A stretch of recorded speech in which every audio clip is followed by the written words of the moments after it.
Hi, my name is Joseph Turner, and today I'll be analysing the 4 case studies. First of all, we'll be looking at Hillside Beach Club. So, from assessing the 4 exhibits, Exhibit 4, you can see that Hillside Beach Club is the only resort-type hotel, and it has the highest level of occupancy rate percentages. In 2012, it was 90.6%. In 2013, it decreased to 90.2%. However, in 2014, it increased to 91%. Exhibit 5 shows that the total revenue is continually on the rise. Exhibit 6 shows that Hillside is the second most expensive resort to stay at $754. And Exhibit 7 shows that the guest satisfaction rates for first-time visitors and repeat visitors hovered around 98% from 2010 to 2015. For Hillside, they have a number of strengths.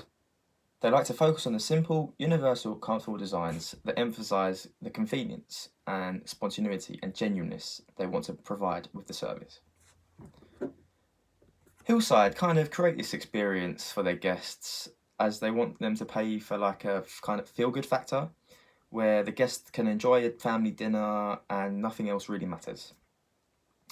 The people serving them also kind of give off the happy vibe and the positive energy with every interaction. So, all in all, they want it to kind of feel like this nice, happy, positive environment. They don't really want it to feel like a 5-star hotel. Iqbal, one of their owners, added that they want their guests to remember their time at Hillside, and when they think of happiness, they want to think of Hillside. They aim to create this kind of genuine atmosphere, as I previously mentioned, like where the team and guests kind of feel good together. So their mission is to make guests feel good, and the management make that their top priority. So their employees, they create this kind of customer engagement through being seen as family members, so extended family. They want the guests to be extended, like it's all about this kind of being this big family. So the employees are also not really seen as cost items. Instead, they're just seen as an extension of the management. So if a guest has a problem, then they'll happily be on hand to give them any kind of channel of communication. What the Hillside CEOs and owners feel is that without happy employees, they wouldn't have happy guests, because that kind of can transcend from the employees to the guests. They also don't really try to impress. Yes, they try to be impressive and pretentious, but they want to try to create these moments. Like they don't want to have this 5-star mentality and attitude, and it's all really about being a family. The second case study is Bed Bath & Beyond. So Morningstar considered Bed Bath & Beyond to be a no-moat company as they had limited pricing power, non-existent consumer switching costs, and unsustainable cost advantages. Following on from this, the customer journey model in the digital age is always changing. So shopping around is no longer a choice. It's like more companies are able to reach customers online and actively engage with them. Given that the company's investment in digital initiatives have come much later than their competitors, Bed Bath & Beyond do not have a lot of scope to grow, really. Therefore, they've seen quite a decline in footfall, traffic to their site. From my readings, the key points I was able to learn about regarding satisfaction and loyalty were that the market is always changing, and if you are too late, then as a result you will be left behind, and it really is all about kind of giving the customer the easiest experience they can possibly have. The second thing I learnt was that traditionally a retailer's most substantial growth came from targeting existing customers. However, more recent studies have shown that it's from bringing in new customers. I've also learned that there are 5 different themes when acquiring loyalty through an experience.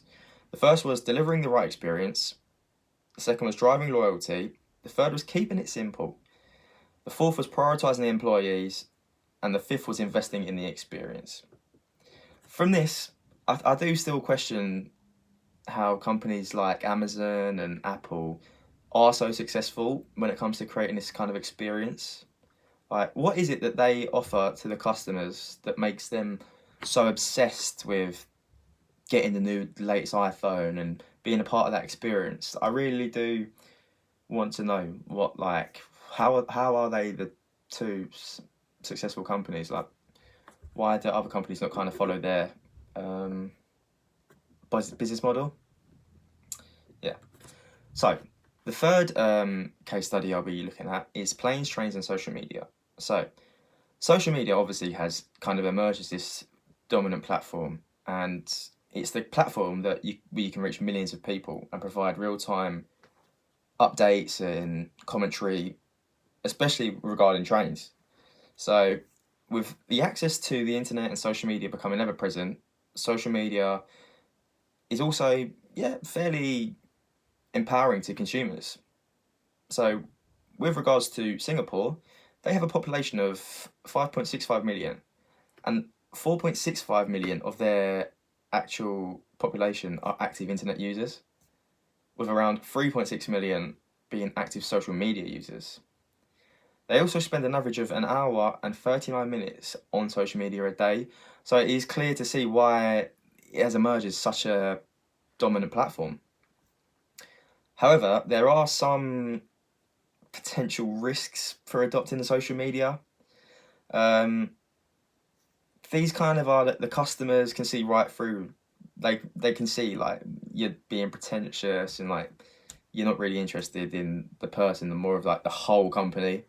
And there's also this kind of culture online where it's quite easy for like these big organizations to get trolled and like faked when they don't really understand kind of tweets aimed at them, and a lot of fake news is reported.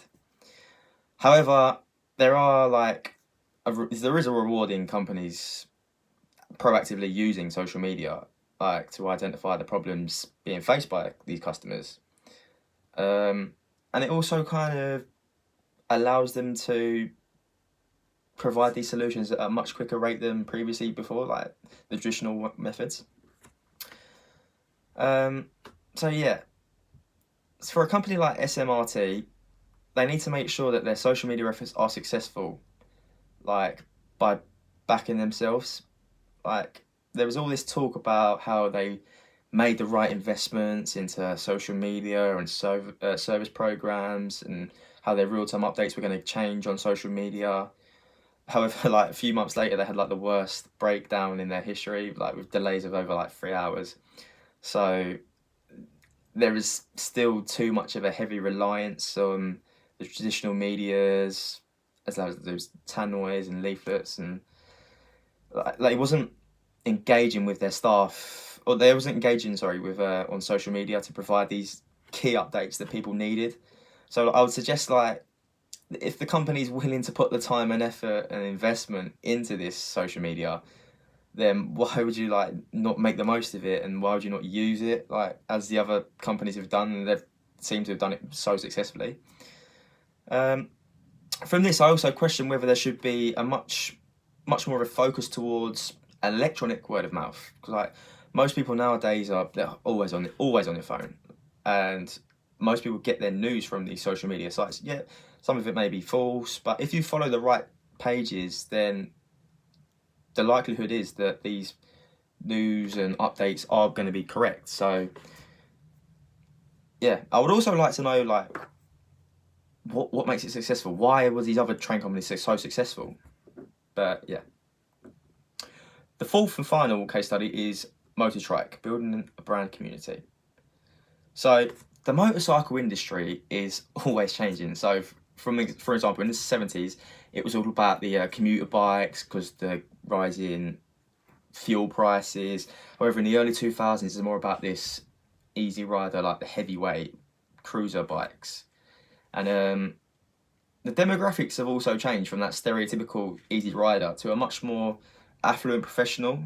So with much more of a higher disposable income, that they're kind of doing it because they enjoy it, like the thrills, and yeah. So the subculture is ever growing. Um, there are more websites, there are more blogs, there are more message boards, there are more social networks and accounts and clubs. The subcultures are able to connect thousands of avid motorcycle users, like through a couple posts and events like rallies. As well as this, the trike segment looks at the characteristics of much older riders. So they might have physical problems like dodgy knees, dodgy eyes, but they kind of don't want to stop living that life that they've become so used to. This kind of falls in line with the brand community and with the motorcycle subculture and industry. I kind of feel like there are these tight-knit communities like Harley Davidson, like Ducati, all of that. So I feel like these high levels of social interaction between other enthusiasts kind of it's just, yeah, I just feel like there's so many people that can they just form this community, and like no matter the geographical location, they're able to connect through this virtual platform, which is, I think, it's fantastic. So these new communities are being formed like based on their social likes and if they're an admirer of a product, rather than just, oh, I'm from here, so we should be friends, and it doesn't really work like that. So also, like, being a part of a group can also create a much more positive outlook, where you kind of are much more like you have much more of this power to easily influence other people around you. So from a business perspective, this is great having a community, as they're going to be more likely to like recommend these products and bring in these customers, like, and these new customers won't even question it because they know that these people are part of this community and they live by this kind of code. So yeah, it's likely to perceive like it is unique, and people are willing to pay a premium for this. So some points I've learned from this are that building a brand community can really help enhance the customer experience. A community can do the talking for a business. The word of mouth from a community member is enough to help persuade new customers. And finally, having free wheels still makes you part of the motorcycle industry, even though, you know, there are these jokes that are trike and stuff. But yeah, you can kind of get it, like from the case study. There was that person that was riding bikes for 50 years, and he was said whether he'd trike it or park it, and he went for triking it because he didn't want to lose the experience of riding a motorbike. So yeah, thank you.